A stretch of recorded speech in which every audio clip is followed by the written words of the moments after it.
All right, this is a little video. I'm just trying to show you guys of some of the work that's going into making this MTT. As you can see, I've got a 6-axle attached to a 8-axle, and I'm going to move the truck a little bit, and you'll see the front one steer. The rear one's not steering yet because we still haven't got that figured out, but I can manually steer it. And you can see that if you manually steer it, it looks like it steers pretty well. So what goes into this? So if we go into the store, come here to low loaders, go over to the 8-axle, you'll see you've got the power pack, which we can cover. I think I've covered before. You've got the axle lines. It's calling it wheel brand. I will get that updated. And then you have the wheel setup. This wheel setup is what I'm using to adjust the angle of how the wheels are steering. Okay? And how that works, there we go. I'm having CPU issues. I'm working on it. Okay. On the left hand side, I have the XML for the 8-axle MTT. On the right, I'll make this one bigger, is an Excel file which I worked up from manufacturing data. Basically on the left hand side, so I'm going to have an Excel that you guys will be able to make, which is this section. Everything else is stuff that you don't need, but it's stuff that I need to help make the steering done. Okay, so what this is you can select a speed. It'll also give it to you in miles per hour. You can select the number of axle lines that you're targeting. It'll tell you how many axle lines you currently have, so I'll set that to 12. And what it'll do is it gives you your capacity in metric tons and short tons, which this is based off of manufacturing data based on the speed. So as I go slower, you can see you can carry more mass. But if we try to go faster, you can carry less. And the other thing this is letting you do is it's allowing you to select what unit or what axle unit you have. Okay, so if I just have an 8-axle unit, you can see this data has changed. So now it's showing you have 8 axles. This is the first, second, third, fourth, fifth, sixth, seventh, and 8th axle. So you've got 8 axle lines, the axles on the unit, and which unit number it is. So this is the first unit. Okay, what this section is doing is it's giving me the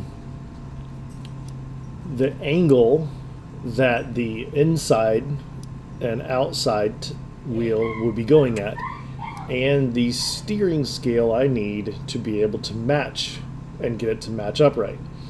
Then I've got the links where the link bars are going to go.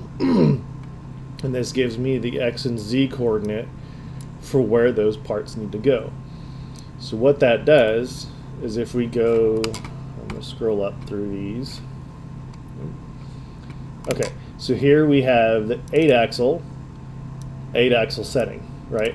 And so all this data, so here you can see you got so this is axle, this is wheel 1, rotation max is 55, you can see it's 55.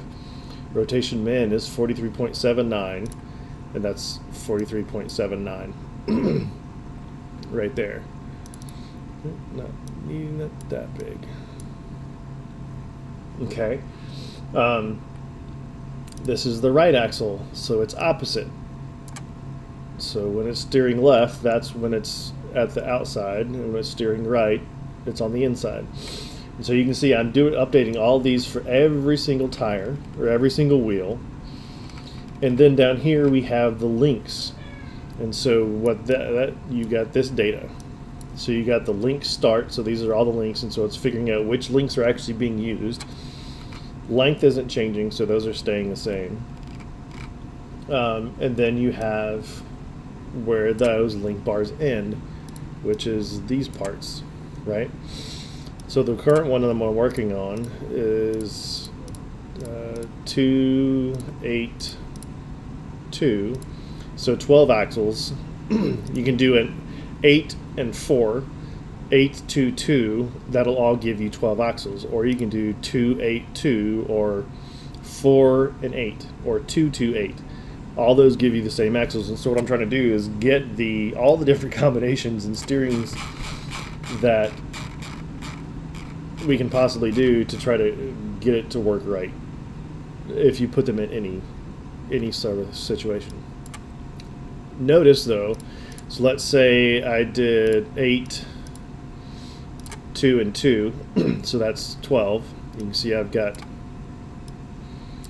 the 8 axle, the 2 axle, and the 2 axle.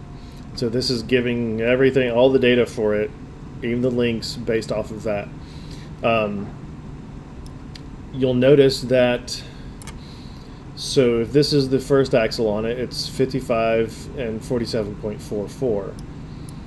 It's this, so the setup for the 8 axles unit, if we were to do 4 here, 8,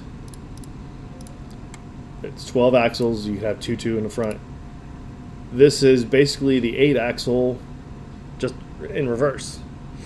So what I'm doing is, instead of having 2 setups for this, you're going to have one, and then if it's on the back like this, you just flip it around backwards, right? And it'll steer perfectly fine. So trying to figure all this out is one of the things that's taking up a lot of time.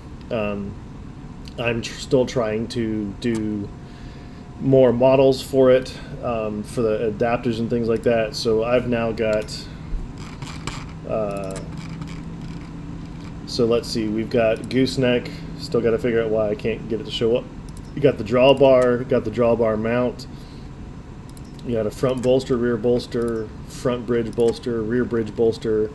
Right now you only have a 6 axle and an 8 axle, but there's going to be a 4, 3, and 2 axle. Currently you only have a